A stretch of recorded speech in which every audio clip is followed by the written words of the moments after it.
স্বামী সন্তান নিয়ে মেঝেতে ঘুমিয়েছিলেন গৃহবধূ। মাঝরাতে বিষধর সাপের ছোবল, কালনা হাসপাতাল নিয়ে এলেও শেষ রক্ষা হয়নি। মেঝেতে শোয়াই যেন কাল হয়ে দাঁড়ালো গৃহবধূর জীবনে।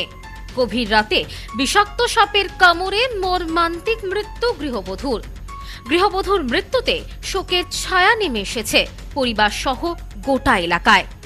মর্মান্তিক এই ঘটনাটি ঘটেছে কালনা থানার অন্তর্গত অকালপৌষ গ্রামে।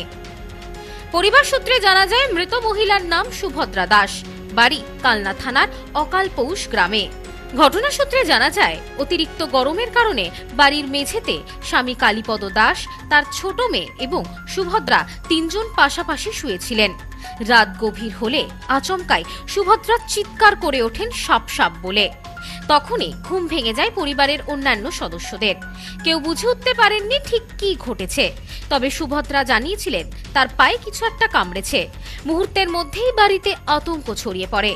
এরপরেই পরিবারের লোকজন দেরি না করে দ্রুত তাকে নিয়ে যান কালনা মহকুমা হাসপাতালে। চিকিৎসকেরা তাকে বাঁচানোর চেষ্টা করলেও শেষ রক্ষা হয়নি। কিছু সময় চিকিৎসার পর হাসপাতালেই মৃত্যু হয় সুভদ্রার। এই বিষয়ে মৃত গৃহবধূর স্বামী জানান, আমরা সবাই গরমের কারণে মেঝেতে শুয়েছিলাম। হঠাৎই আমার স্ত্রী চিৎকার করে ওঠেন, বলে পায়ে কিছু একটা কামড়েছে, জ্বালা করছে। আমরা দেরি না করে তাড়াতাড়ি হাসপাতালে নিয়ে আসি, কিন্তু হাসপাতালে নিয়ে আসা হলেও শেষ রক্ষা হলো না। কি হয়েছিল? সাপে কেটেছে। কবে? কাল রাত্রিরে।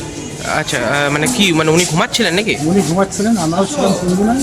ওনাকে কামড় দিয়ে তারপরে নিয়ে আসেন কখন? দিয়ে রাত্রি ওই গাড়ি করে নিয়ে আসা হয়েছে হাসপাতালে, কালনা হসপিটালে। নিয়ে আসা। দিয়ে মারা যায় কখন? ওই রাত্রি এবার ঘড়ি হাতটা আমি দেখিনি, আচ্ছা, রাত্রি মারা গেছে। ডাক্তারবাবু বললো মারা গেছে। মানে মাটিতেই শুয়েছিলেন, মশারি টশারি টাঙানো ছিল না? কে কে শুয়েছিলেন আপনারা? আমরা তিন মা বেটি, বেটি ছিল, আমি ছিলাম, আমার মা ছিল। আচ্ছা, কি সাপ দেখতে পেয়েছেন কিছু? না, আমি দেখতে পাইনি, উনি দেখতে পেয়েছিলেন। বললো সাপ সাপ সাপ করলো, এবার আমি ছেলে মেয়েদের আর দেখতে পাই।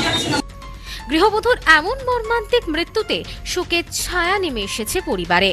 গ্রামবাসীদের দাবি, এই প্রথম নয়, প্রতি বছরই বর্ষা এলে সাপের কামড়ে মৃত্যুর ঘটনা ঘটে এই গ্রামে।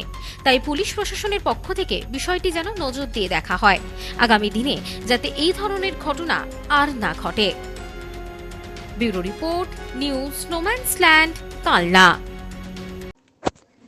পশ্চিমবঙ্গের উত্তর 24 পরগনা জেলার বনগাঁ এলাকায় সুধীর কর্মকার কলেজ অব এডুকেশন এক স্বনামধন্য এবং অতি উল্লেখযোগ্য শিক্ষণ মহাবিদ্যালয়।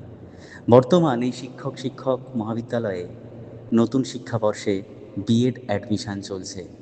তাই বিএড অ্যাডমিশন নেওয়ার বিষয়ে যে সমস্ত শিক্ষার্থীরা আগ্রহী, তারা অতি সত্বর কলেজের অফিসে এসে যোগাযোগ করবেন।